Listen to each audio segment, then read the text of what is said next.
You're listening to Skeptoid. I'm Brian Dunning from Skeptoid.com.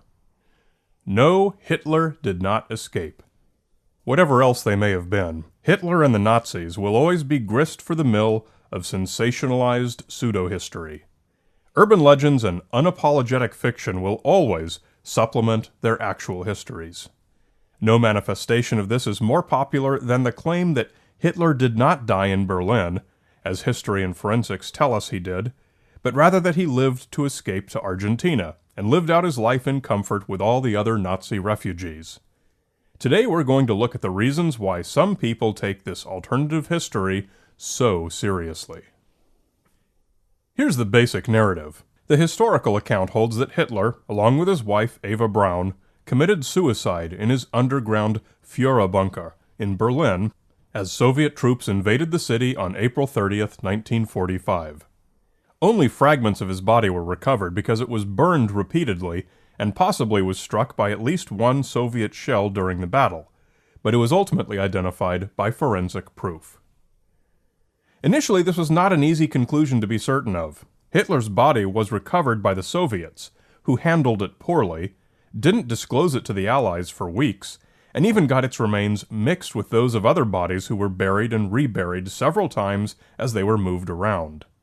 Smersh counterintelligence made several visits to the cremation site, collecting remains.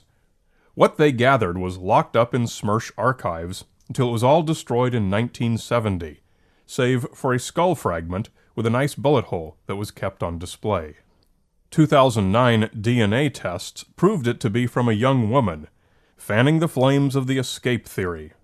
But as it turned out, the evidence for Hitler's suicide had never included that skull fragment at all.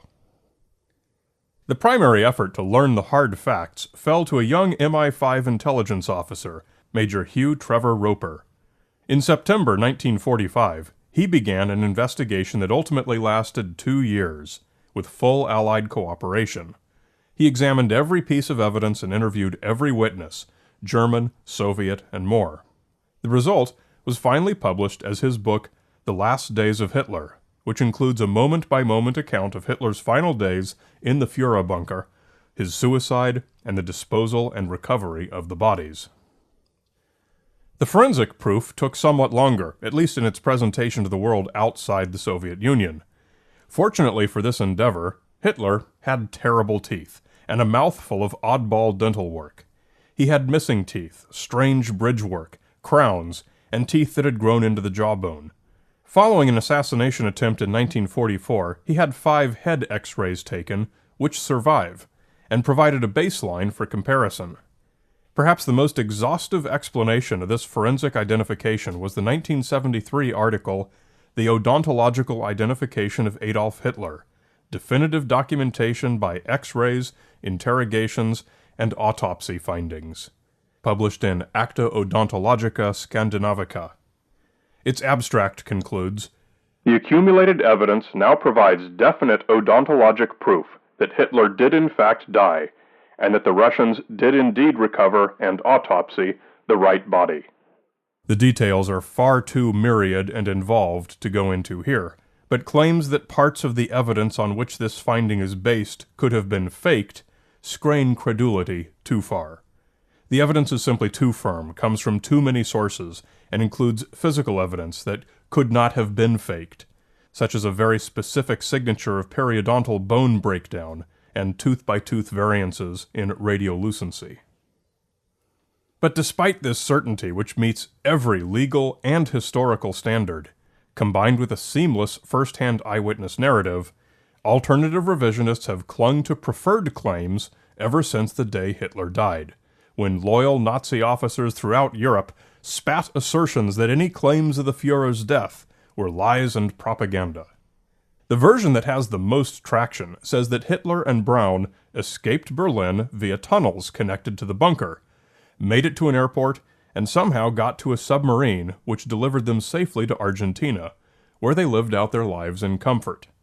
This pseudo-history has been most prominently promoted recently on the History Channel's shockumentary series, Hunting Hitler.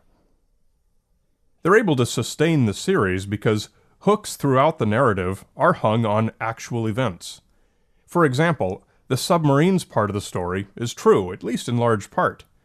On and about May 8, 1945, just over a week after Hitler's suicide, the Kriegsmarine ordered all German subs to jettison their ammunition, fly blue flags, and to surrender at the nearest United Nations port, traveling only on the surface.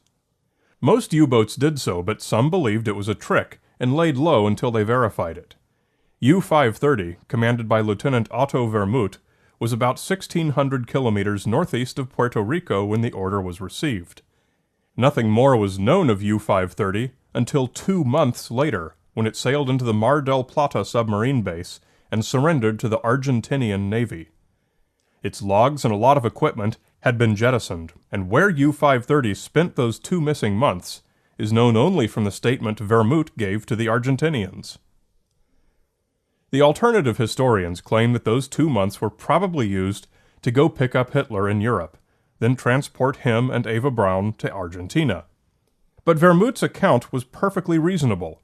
Hoping for better treatment, Vermuth elected to go to Argentina instead of the United States. Other U-boat commanders worldwide made similar decisions. The journey from 1,600 kilometers northeast of Puerto Rico to Mar del Plata is some 5,000 nautical miles, and for his own safety, Vermuth ignored the order to travel on the surface and instead remained submerged. He'd last taken on 225 tons of fuel in Norway and had enough left to make it to Mar del Plata, but only if traveling at a reduced and more economical speed. During the day, U-530 made 2 knots submerged and 7.5 knots on the surface at night to recharge batteries.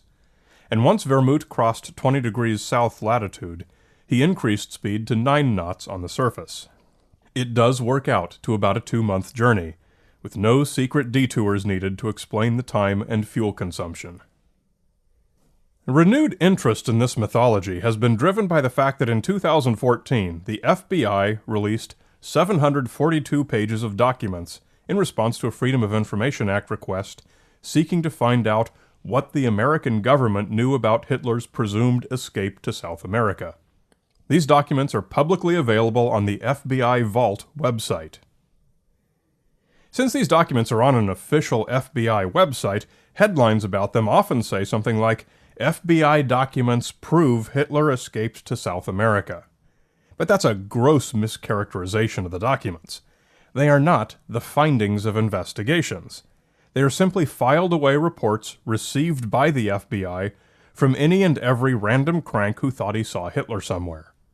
This is the same database where you can find 130 pages of cattle mutilations reported by alien hunters, 59 pages of reports of Amelia Earhart's whereabouts, and 119 pages pondering the potentially communist nature of the lyrics of the song Louie Louie.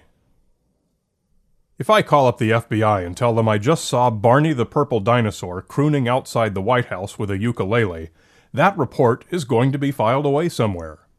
And if, years later, some Barney conspiracy theorist rolls a Freedom of Information Act request on it, that report is going to be a matter of public record. You would see exactly the same articles on the conspiracy theory websites as we have with the Hitler story. FBI documents prove Barney serenaded the U.S. president.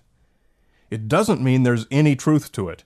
It only means someone reported it. Just like they still report Elvis sightings. And there are 663 pages in there about Elvis. Frankly, I'm surprised there are only 742 pages of crazy Hitler reports. Central to the alternative historian's value of these documents are reports of the U-530 stopping to drop off civilian passengers, a man and a woman, or of a German man who lived to a happy ripe old age in anonymity. But all such reports were made to the FBI after the U-530's history became known. Investigators have never turned up anything remotely credible that could challenge the suicide proof. Television cranks aside, no serious historians put any weight on the alternative Hitler tales. At about 3:30 p.m. on April 30th, 1945, Hitler and Eva finally escaped the last distractions, and the iron security door to Hitler's study was closed for good. Although they'd been together 14 years, They'd been married only 40 hours ago, right there in the bunker. Since then, Ava had been planning which dress she'd wear this afternoon, black with white roses around the neck. Hitler had spent the time, at least in part, testing cyanide capsules on his Alsatian dog, Blondie, and found that they worked.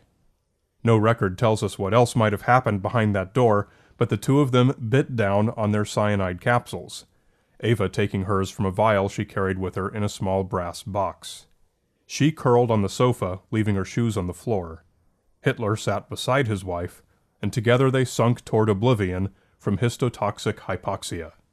When Hitler saw her eyes close for the final time, he withdrew his Walter PPK, the pistol issued to high-ranking Nazi officers, and fired a single shot into his right temple. The gun, along with the second one he kept as a backup, dropped to the floor at his feet.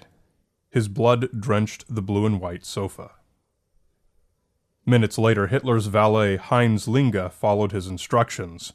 Together with Hitler's adjutant and 3 SS guards, he carried the bodies upstairs and outside, and dropped them in the garden, pocked with shell craters. Gunfire and shelling from the Soviet troops who were already taking the city surrounded them. As the others poured petrol, propaganda minister Joseph Goebbels produced a book of matches, and Linge lit the fire. Goebbels and at least 7 other officers saluted as the bodies burned. Soon the garden was a circus of Soviet soldiers pocketing evidence as souvenirs, haphazard piling of bodies, and raiding of the bunker's substantial liquor stores. And the order of the Nazi regime melted into Soviet chaos. And in that chaos might the question of Hitler's ultimate fate have remained, had not Trevor Roper and the investigators who followed him shined the light of science and condensed away the fog. Hitler died in Berlin, bloody and with violence of his own hand. He might have cheated the hangman, but justice had his way with him all the same.